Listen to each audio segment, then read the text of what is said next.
अपने भीतर से जीना शुरू करो। असली जीवन भीतर से जिया जाता है, बाहर के अनुकरण से नहीं। और अगर बाहर का अनुकरण करोगे तो तुम गंवा दोगे, सब कुछ गंवा दोगे। और बाहर इतने लोग हैं, किस किस का अनुकरण करोगे? कोई कहता है ऐसा, कोई कहता वैसा, कोई कहता वैसा। मैं एक घर में मेहमान था, एक छोटे बच्चे से मैंने पूछा कि तू बड़ा होके क्या बनने का इरादा रखता है? उसने कहा कि जहां तक तो मैं पागल हो जाऊंगा। तू पागल हो जाएगा? मैंने बहुत बच्चों से ये पूछा, मगर तेरा जैसा बुद्धिमान बच्चा नहीं मिला। तू बड़े मजे की बात कर रहा, मगर बड़े मतलब की भी, पते की भी। तू पागल हो जाएगा। पागल होना चाहता हूं, होना नहीं चाहता, मगर हो जाऊंगा।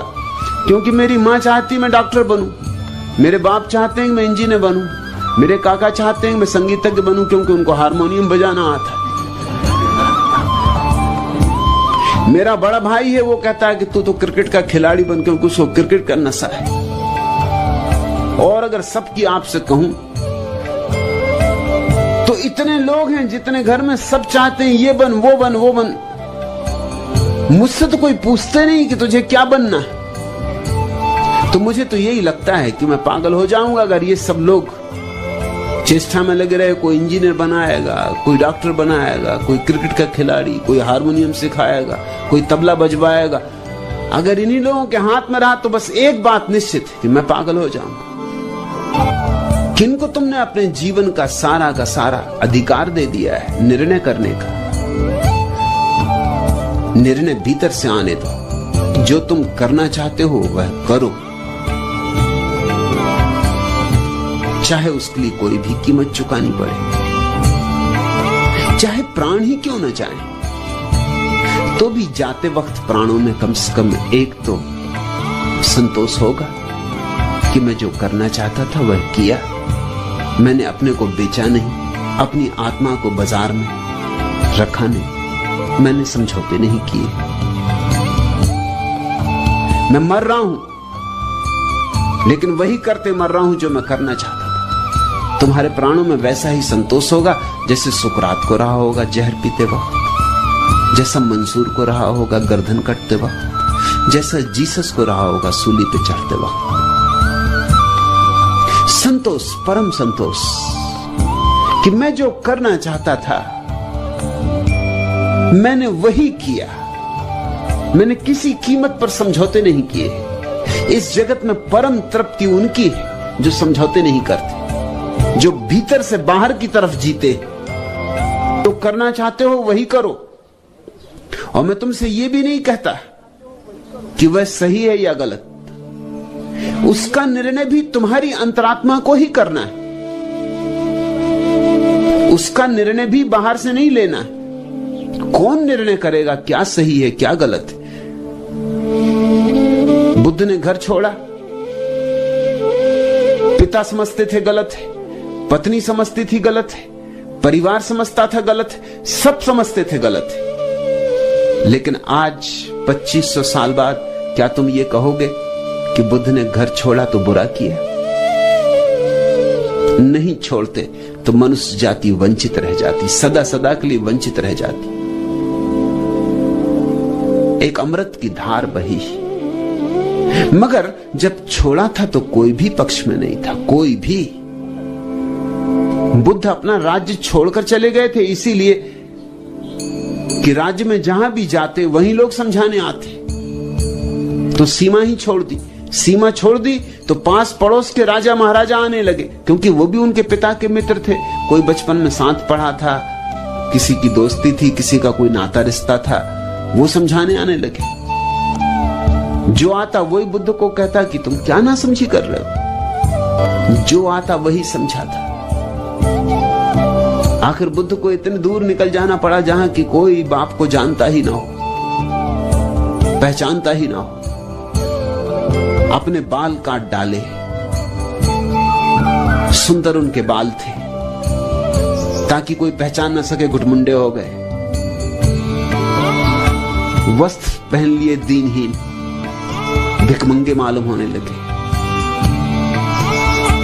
गांवों में न जाते, जंगलों में विचरने लगे, ताकि ये समझाने वालों से पीछा छूटे।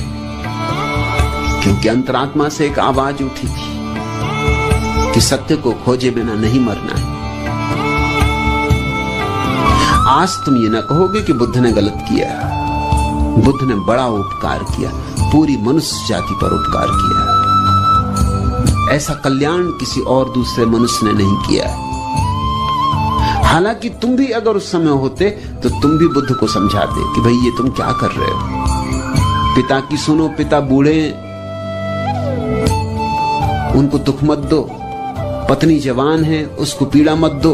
बेटा अभी अभी पैदा हुआ है, उसको छोड़ के भाग के जा रहे हो। ये पलायनवाद है। सब कहा होता, सब कहा था, लेकिन बुद्ध भीतर से जिए, भीतर से जिए, इसलिए महिमा प्रकट हुई, गरिमा प्रकट हुई। सुकरात को समझदार लोगों ने समझाया था कि तू एथेंस छोड़ दे,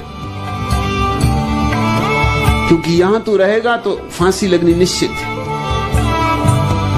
तू कहीं और चला जा। लेकिन सुकरात ने एथेंस नहीं छोड़ा। उसने कहा जो मुझे कहना है वो एथेंस जैसे ही सुसंस्कृत समाज में कहा जा सकता है, और अगर ये सुसंस्कृत समाज मुझे मारने को तैयार है तो फिर मैं किसी और दूसरे समाज में जाके तो और भी मुश्किल में पड़ जाऊंगा। वो तो और जंगली, वो तो और भी अशिष्ट और असभ्य। फिर मुझे जो कहना है उसको समझने वाले थोड़े से लोग कम से कम यहां हैं। मौत तो आनी है सो आएगी, मगर मैं अपनी बात कह के जाऊंगा। कोई सुन लेगा, समझ लेगा, मैं तृप्त हो जाऊंगा। जीसस ने सूली पर चढ़ने में अड़चन अनुभव नहीं की। जब भी कोई व्यक्ति अपने ढंग से जीता है, अपनी शैली से जीता, अपनी मौत से जीता है, तो मौत दो कौड़ी की होती। वो जानता है कि उसने जिया है, इस ढंग से जिया है, इतनी परिपूर्णता से जिया है कि इस परिपूर्ण जीवन का कोई अंत नहीं हो सकता। मौत आएगी और चली जाएगी, मैं रहूंगा। लोग क्या कहेंगे? लोग हैं कौन? लोग यानी कौन? इनका मूल्य क्या है? इनकी खुद की आत्मवत्ता क्या है? हजार मूढ़ ताली पीट के तुम्हारा स्वागत करें, तुम इसके लिए राजी होगे कि एक बुद्ध पुरुष तुम्हारे सिर पर हाथ रख के आशीर्वाद दे? तुम इसे चुनोगे? क्या करोगे? संख्या गिनोगे हजार मूढ़ों की? अगर संख्या से जियोगे तो चूकोगे, बुरी तरह चूकोगे। जानने वाले एक आदमी की आंख का इशारा भी बहुत है। न जानने वाले लोगों के फूलों के हार भी किसी काम के नहीं। और जरा संभल के चलना, क्योंकि जो फूलों के हार पहना रहे हैं उन्हें कुछ पता नहीं। एक धुन है, आज फूलों के हार पहना रहे हैं, कल वही जूतों के हार लेके आ जाएंगे। वही के वही लोग, उनके बदलने में देर नहीं लगती। वे हैं ही नहीं, उनकी कोई आत्मा है, उनकी कोई स्थिरता है। आज सम्मान देते हैं, कल गाली देने लगते हैं, फिर सम्मान देने लगते हैं।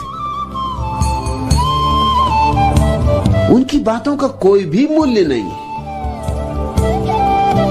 और तुम जानते हो दुनिया में अलग अलग ढंगों के समाज हैं और अलग अलग बातों को सम्मान मिलता है। अफ्रीका में एक कौम है जिसमें महात्मा अपने आधे बाल काटता, सिर्फ सामने के आधे बाल काट लेता, तो त्यागी। अभी तुम्हारे यहां कोई काटेगा तो तुम समझोगे क्या सर्कस आया है या क्या बात है, लेकिन वहां वो समझा जाता त्यागी। अफ्रीका में एक और दूसरा समाज है जिसमें स्त्रियां सुंदर समझी जाती हैं अगर उनके ओंठ बहुत चौड़े और बहुत बड़े हो। तो ओंठों को बड़ा करने के लिए पत्थर लटकाते ओंठों से बांध के। भद्दे हो जाते ओंठ, बेहुदे हो जाते ओंठ, मगर सौंदर्य तो स्त्रियां राजी हैं वही करने को। इसमें सम्मान मिलता है, अहंकार की तृप्ति मिलती। लोग चेहरे गूद लेते हैं गुदने से, बेहुदे हो जाते। लेकिन अगर समाज में सम्मान मिलता है तो लोग गुदवाने को राजी, पूरा शरीर गूंद डालते। समाज जिस चीज को सम्मान देता वही लोग करने को राजी। चीन में हजारों साल तक स्त्रियां अपंग हालत में रही। छोटी सी बच्चियों के पैरों में लोहे के जूते पहना दिए जाते थे ताकि पैर बड़े ना हो। पैर का छोटा होना कुलीनता का लक्षण था, सौंदर्य का लक्षण था। इतना छोटा कि जो सच में कुलीन स्त्रियां होती थी उनको तो 2 स्त्रियों का सहारा लेके चलना पड़ता था, क्योंकि पैर इतने सिकुड़े रह जाते, बड़े ही नहीं होते। तो इतने बड़े शरीर को कैसे संभालेंगे? पूरा शरीर तो बड़ा हो जाता और पैर रह जाते बहुत छोटे छोटे। लेकिन स्त्रियां इसको सहने को राजी थी, क्योंकि उनके पैरों की छोटाई प्रशंसा लाती थी। यूरोप में स्त्रियां बड़े ऊंचे एड़ी के जूते पहनती। उतने ऊंचे एड़ी के जूते पहन के चलना सुविधापूर्ण नहीं। जरा चल के देखो तो पता चले। जरा कोशिश करना, चारों खाने चित्त गिरोगे। मगर उसका अभ्यास कर लेती। जितनी ऊंची एड़ी उतना सौंदर्य समझा जाता है, तो उसको भी करने को तैयार है। जैसे स्त्रियां सौंदर्य के लिए कुछ भी करने को तैयार है। ओंठों पर रंग पोते हुए, भद्दे रंग, बेहुदे रंग। और जब दूसरों से लोग सीखते हैं तो और भी भद्दापन और भी बेहुदापन हो जाता है। कल मैं पढ़ रहा था कहीं, एक आदमी ने मुल्ला नसरुद्दीन से पूछा कि अगर तुम अपनी पत्नी को सताना चाहो तो सबसे बड़ी तरकीब क्या होगी? उसने कहा सबसे बड़ी तरकीब ये होगी कि 500 नई साड़ी खरीद लाऊं, कमरे में रख दूं और दर्पण हटा लूं। बस पगला जाएगी एकदम। दर्पण तो चाहिए ही चाहिए, और जितनी ज्यादा साड़ी हो उतना दर्पण साफ चाहिए, क्योंकि दर्पण में देख देख के तय करना है कौन सी लोगों को रुचेगी, कौन सी लोगों को जचेगी। तुम्हारी अंतर्वाणी होनी चाहिए, कोई और नहीं, क्योंकि तुम्हारी अंतर्वाणी से ही परमात्मा तुम्हें सूचनाएं देता है। तुम्हारा असली सद्गुरु तुम्हारे भीतर बैठा हुआ है। लेकिन बड़ी कठिनाई है अहंकार छोड़ने में, और बड़ी कठिनाई है प्रतिष्ठा सम्मान छोड़ने में। सब सपने हैं झूठे, लेकिन बड़ी कठिनाई है। सपने भी छोड़ने में बड़ी कठिनाई होती, और मैं जानता हूं क्यों होती कठिनाई, क्योंकि सपनों के अतिरिक्त तुम्हारे पास कुछ और नहीं। सपने ही सपने। छोड़ने में डर लगता है कि छोड़ा, सपने भी छूट गए तो फिर बिल्कुल रिक्त हो जाऊंगा। ना कुछ से तो कुछ भला, ऐसी हमारी तर्क सरणी। सपना ही भला, कम से कम भरे तो रहते हैं, कम से कम व्यस्त तो रहते हैं। लेकिन मैं तुम्हें यह बात याद दिला दूं बार बार कि जो शून्य नहीं होगा सपनों से, वह परमात्मा से पूर्ण नहीं हो सकेगा। वह शर्त अपरिहार्य रूप से भरनी पड़ती, पूरी करनी पड़ती। तुम्हें सपने छोड़ने ही पड़ेंगे। लोग क्या कहते हैं भूल ही जाना पड़ेगा। न उनका सम्मान, न उनका अपमान, न उनकी प्रतिष्ठा, न उनकी अप्रतिष्ठा। वे जैसे हैं ही नहीं। तुम ऐसे जियो जैसे तुम अकेले हो पृथ्वी पर और पहले मनुष्य हो, और तुमसे पहले कोई हुआ नहीं, तुम्हें कोई राह बताने वाला नहीं। तुम्हें अपने भीतर से ही अपना मार्ग खोजना है। तो धीरे धीरे तुम्हारे भीतर की धीमी धीमी आवाज सुनाई पड़नी शुरू हो जाएगी, और उस आवाज को मान के जो चल पड़ता है पहुंच जाता। सपने छोड़ो ताकि सत्य पा सको। सपने छोड़ने में कुछ भी नहीं छूट रहा है। सपने कुछ है ही नहीं। ना कुछ छूटेगा, सब कुछ मिलेगा, मगर अभी तो सब कुछ का कुछ पता नहीं है। अभी तो सपनों का ही सब कुछ मान रखा है हमने। कोई तुमसे कह देता आहा आप कितने सज्जन, और चित्त बाग बाग हो जाता, एकदम फूल खिल जाते। और कोई कह देता है कि जरा अपनी शक्ल तो आईने में देखो, क्या गंदगी ढोए फिर रहे हो, कैसा रूप बना रखा है कि बस जैसे फुग्गे में किसी ने सुई चुभा दी, निकल गई हवा, एकदम पंक्चर हो गए।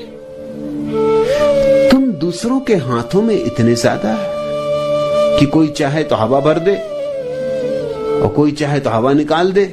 तुम अपने मालिक कब बनोगे? संन्यास का अर्थ होता है अपनी मालिकियत की घोषणा। परमात्मा ने प्रत्येक को अपना मालिक बनाया है, और जो लोग भी अपनी मालिकियत की घोषणा नहीं करते और दूसरों की गुलामी किए जाते हैं, वे परमात्मा का अपमान कर रहे हैं, उसकी सौगात का स्वीकार नहीं कर रहे, उसकी भेंट का स्वीकार कर रहे हैं। वे परमात्मा के प्रेमी नहीं। परमात्मा का प्रेमी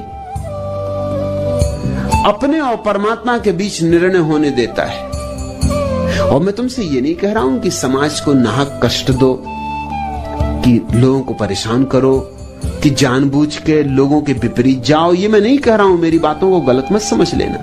मैं ये नहीं कह रहा हूं कि समाज कहे कि बाएं चलो रास्ते पे तो तुम दाएं चलना। ये तो औपचारिक बातें हैं, इनका कोई मूल्य नहीं है। मैं तुमसे ये नहीं कह रहा हूं कि समाज का कपड़े पहनो तो तुम नंगे चलना।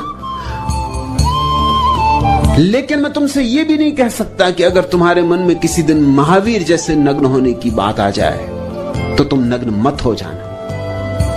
वो भी नहीं कह सकता। किसी दिन महावीर जैसी अंतर्भावना उठे और वस्त्र गिर जाएं तो गिर जाने देना, फिर जो हो परिणाम। पत्थर लोग मारेंगे, उन्होंने महावीर को मारे थे तो तुमको भी मारेंगे। कुत्ते छोड़े थे महावीर के पीछे जंगली तो तुम्हारे पीछे भी छोड़ेंगे। गांव गांव से तुम्हें भगाया जाएगा, वो स्वीकार करना। उसमें फिर रोना मत, उसमें फिर ये मत कहना कि मेरे साथ क्या हो रहा। ये स्वाभाविक है। लेकिन तुमसे मैं ये कह नहीं रहा हूं कि तुम नग्न हो जाओ।